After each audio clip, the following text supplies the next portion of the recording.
Kalyani. Okay, please come. Her topic will be double trouble in an infant with sudden onset bilateral esotropia.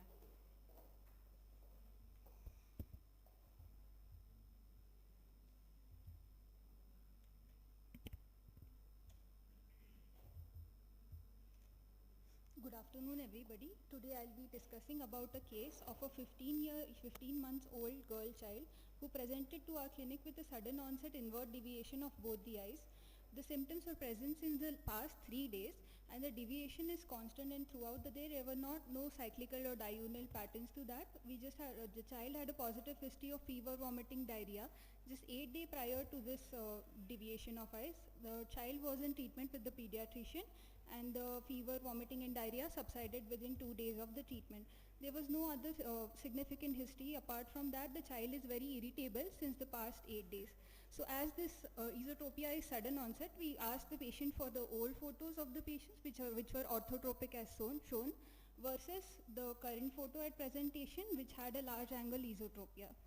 So the child's vision was following and fixating, and as it is sudden onset, again we had to rule out any accommodative factors. So we did a cycloplegic retinoscopy for the child, but it did not reveal any refractive error. On doll's eye maneuver, the child, there was absolutely nil abduction, that -4 abduction limitation in both the eyes. We also did a neurological assessment for the child which was normal. Strabismus examination showed bilateral large esotropia. The anterior segment showed the pupil were sluggishly reacting. Everything apart from that was normal. So we dilated the patient and had a look at the fundus. So the discs there was blurring of disc margins, vessel obscuration at the disc margin, and a hyperemic disc which was suggestive of papillary edema. So to investigate this, we in conjunction with the pediatric neurologist and the radiologist, we did an MRI which was normal. The routine lab tests were also normal. We also did a lumbar puncture. So the opening pressures were 30 centimeters of water, and the CSF studies were normal. And we also did one novel investigation which is the optic nerve sheet diameter. So the optic nerve sheet diameter was 5.3 on both the sides, which is raised, with normally 4 is the cutoff for this infant. In treatment, we started with oral acetazolamide to control the raised intracranial pressure. And for the esotropia part, we injected 2 units of Botox in each medial recti.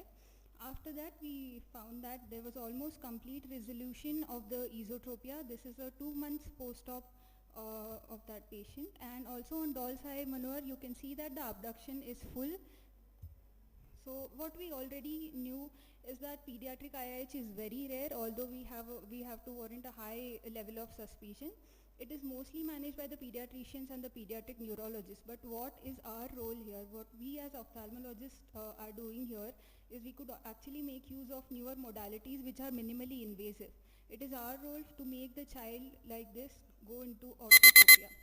So I would like to focus on the non-invasive investigations, which is the Botox which was given in this case. As the development of MR contracture happens, this age is highly susceptible for amblyopia. Giving a Botox really helps. And also the optic nerve sheet diameter, it can be done routinely, especially in critically ill patients or children, where it can be done as an extension of physical examination as well. So as it was our first case, we went ahead and had a look at the literature. So there were actually many patients with pediatric IIH, but the features were different. Like as we say, female fat in 40s have IIH, but in children the risk factors are different. There were many studies on optic nerve sheet diameter also, which is as equally good investigations. So the pediatric IIH, the clinical features are less aggressive, cranial nerve palsies are associated with it, visual loss is lesser, and papillary edema subsides on its own. Thank you. Very good presentation. Thank you, ma'am. So did the child had any history of fever or any other viral infection? Yes. 8 days ago, 8 days prior to the sudden onset esotropia, child had a history of diarrhea. Did you follow up the case for how many? Yes, ma'am. The child is still under follow-up. Okay. Okay. Yeah, the child has maintained orthotropia since then, and the papilla edema also resolved. Around it resolved slowly, but over the period of 4 to 5 months. So any viral infection also can lead to. Yes. So one time opening pressure was high. High. And after that how you managed? How the pediatrician? Yeah, they managed started them on syrup acetazolamide, 25 mg per kg according to the weight. So that was continued for almost about a month.